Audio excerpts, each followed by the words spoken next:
Hello everyone. आज हम ऐसी बीमारी के बारे में बात करेंगे जो कि बहुत ही खास तौर पर देखी गई है, बहुत ही कॉमन बीमारी है। इस बीमारी का नाम है ऑस्टियोपोरोसिस।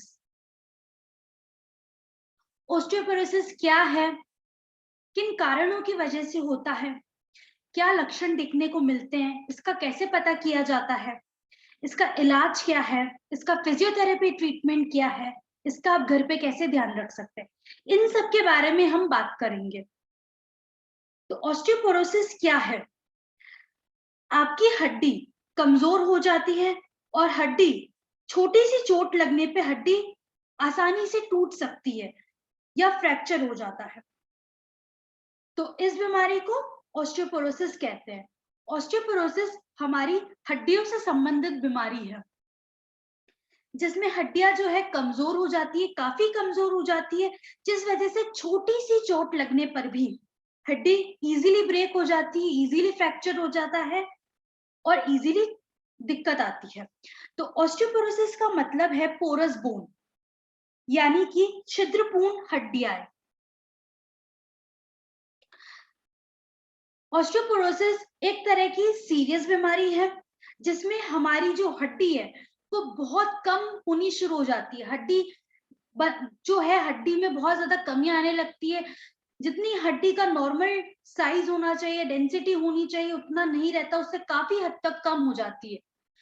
यानी कि जो बोन डेंसिटी है वो बहुत ज्यादा कम हो जाती है और इतनी कम हो जाती है कि जरा सा ही पेशेंट गिरता है या जरा सा ही चोट आती है हड्डी पे तो इजीली टूट जाती है, इजीली ब्रेक हो जाती है, इजीली पेशेंट की हड्डी में फ्रैक्चर आ जाता है। अब हमारी हड्डियां कैसी होती है? हमारी हड्डियों की संरचना हनीकॉम्ब जैसी होती है, यानी कि मधुमक्खी की छत्ते की तरह की आकार की होती है। जब हम नॉर्मल हड्डी को देखते हैं तो जो छिद्र है या होल्स वो छोटे छोटे होते हैं। जो हमारी ऑस्टियोपोरोटिक बोन है, यानी जिस बोन की बोन डेंसिटी कम हो चुका है, बहुत ज्यादा ऑस्टियोपोरोसिस हो रखा है, तो उन हड्डियों को देखते हैं तो उनके जो छिद्र है, होल्स है, वो काफी बड़े दिखाई देते हैं। तो ऑस्टियोपोरोसिस में जो हड्डी है उसके जो छिद्र है, होल्स है, वो बहुत ज्यादा बड़े हो जाते हैं। ऑस्टियोपोरोसिस एक तरह की साइलेंट डिजीज है। साइलेंट डिजीज का क्या मतलब है? यानी ये दिक्कत हमारे शरीर में आ जाती है पर इसका सालों बाद हमें पता चलता है और इसका एकदम से ही पता चलने के बाद पेशेंट को काफी दिक्कत आती है। तो शुरुआत में पेशेंट नॉर्मल फील करता है, कुछ भी दिक्कत नहीं आती जब ये बीमारी आती है, तो इसलिए पेशेंट अपनी डेली एक्टिविटी करता रहता है।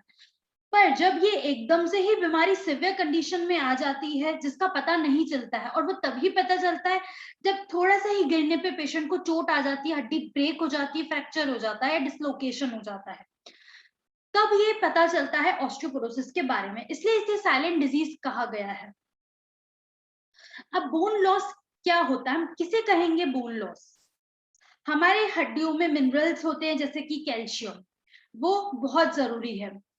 पर क्या होता है, बोन लॉस में हमारी जो हड्डियां है वो इतना कैल्शियम और मिनरल्स नहीं बना पाती, यानी इतना एब्जॉर्ब करने लगती है कैल्शियम को, मिनरल्स को, तो हड्डी उनकी कमी होने लगती है। क्या कारण है बोन लॉस के, यानी हड्डियों की कमी होने के क्या कारण है? जब हमारी बॉडी में इतना कैल्शियम जितना मिलना चाहिए हमें उतना नहीं मिल पाता है, क्योंकि कैल्शियम बहुत जरूरी होता है हड्डियों को मजबूती देने के लिए, हमारे दांतों को मजबूत रखने के लिए। तो जब हमारे बॉडी में कैल्शियम की कमी होगी तो हड्डियों में भी दिक्कत आनी शुरू होगी। और कैल्शियम का काम होता है हमारे जो नर्वस सिस्टम है उसको कंट्रोल करने का, वो मैसेजेस भेजता है हमारे नर्वस सिस्टम से ताकि हम अपने मसल्स को कॉन्ट्रैक्ट करते हैं, मूवमेंट करते हैं, हमारे हार्ट की रिदम रेगुलेट होती है, यानी हम इजीली अपने हार्ट की रेट नॉर्मली फील कर सकते हैं। पर जब ये कैल्शियम की कमी हो जाती है बॉडी में तो हमें मैसेजेस अच्छे से नहीं पहुंच पाते, हमारे ब्रेन में इतने अच्छे मैसेजेस नहीं पहुंच पाते, जिस वजह से पेशेंट को मूवमेंट करने में दिक्कत आती है, मांसपेशियों के मूवमेंट करने में दिक्कत आती है। क्योंकि हम कैल्शियम बाहर से ही ले सकते हैं, यानी सप्लीमेंटेशन ही ले सकते हैं, यानी हमारी बॉडी में कैल्शियम नहीं बनता है, हम बाहर से ही कैल्शियम ले सकते हैं। तो हम जितना कैल्शियम लेना चाहिए उतना नहीं हम ले पाते हैं, जिस वजह से कैल्शियम की कमी हो जाती है और हड्डियों की कमी होनी शुरू हो जाती है। दूसरा कारण है हड्डियों का कमी होने का पास्ट मेनोपॉज, यानी कि जो लेडीज 45 के इयर्स के बाद जिनको पीरियड्स रुक जाते हैं, मेनोपॉज रुक हो जाता है, तो जब पीरियड्स रुक जाते हैं तो वैसे ही कैल्शियम नहीं हो पाता है हमारी बॉडी में, वैसे ही उसकी वजह से कैल्शियम की बहुत ज्यादा कमी हो जाती है, जिस वजह से हड्डियां इजीली टूट जाती है, कमजोर हो जाती है, ब्रेक हो जाती है। जैसे हम डायग्राम में देख सकते हैं कि हमारी नॉर्मल बोन है, यही हमारी बोन जो ऑस्टियोपोरोसिस है उसमें बड़े बड़े होल्स हो गए, बड़े बड़े छिद्र हो गए हैं और टूटने लग रहे हैं।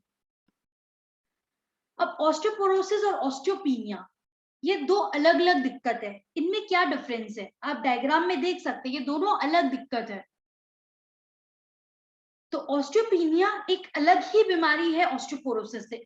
इनफैक्ट ऑस्टियोपीनिया एक बीमारी नहीं है, ये ऑस्टियोपोरोसिस से पहले की कंडीशन है, जब हमें हमारा जो बोन डेंसिटी है वो बहुत इतना कम नहीं होता कि हमें ऑस्टियोपोरोसिस हो जाए, यानी हमारा थोड़ा बहुत बोन डेंसिटी कम हो जाता है, इतना नहीं होता कि हमारी हड्डी ब्रेक हो जाए थोड़ी से चोट से, तो वो है ऑस्टियोपीनिया। और ऑस्टियोपोरोसिस में इतनी सिवियर कंडीशन हो जाती है, बोन डेंसिटी इतना ज्यादा कम हो जाता है जिस वजह से इजीली चोट लगने की वजह से इजीली हड्डी ब्रेक हो जाती है। तो ये दोनों में डिफरेंस है। ऑस्टियोपीनिया का सबसे मेन रिस्क फैक्टर होता है ओल्ड एज, जितनी ज्यादा ओल्ड एज होगी उतना ऑस्टियोपीनिया की दिक्कत आएगी। हमारी बोन की जो डेंसिटी है वो सबसे ज्यादा बढ़ती है 35 की एज में, फिर धीरे धीरे वो कम होने लगती है। तो ऑस्टियोपीनिया की दिक्कत, ऑस्टियोपोरोसिस की दिक्कत 35 से 40 के बाद ही देखने को मिलती है। अगर स्टार्टिंग का आपका बोन डेंसिटी कम है तो उसे हम ऑस्टियोपीनिया कहेंगे, यानी थोड़ा बहुत बोन डेंसिटी कम है। पर अगर ये दिक्कत बढ़ती गई, बोन डेंसिटी काफी हद तक कम हो गया, कि इतना कम हो गया कि पेशेंट को बहुत ज्यादा दिक्कत आ रही है, सिवियर, तो वो ऑस्टियोपोरोसिस होता है, जिसमें आपको, अगर आपको ऑस्टियोपीनिया ही डॉक्टर ने कहा है, तब आपको strengthening exercises, physiotherapy exercises, medical treatment लेना बहुत जरूरी, ताकि आपको ऑस्टियोपोरोसिस ना हो, यानी आपकी जो बोन डेंसिटी है बिल्कुल ही कम ना हो।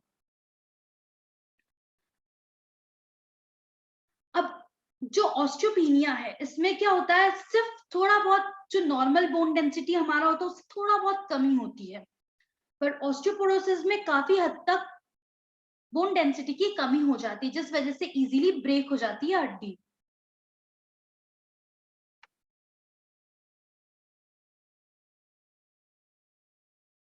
तो अगले वीडियो में हम बात करेंगे ऑस्टियोपोरोसिस के लक्षणों के बारे में, क्या कारण है इसका, किस वजह से ये होता है, कैसे इसका पता किया जाता है, इसका इलाज क्या है, और आप इसका घर पे कैसे ध्यान रख सकते हैं।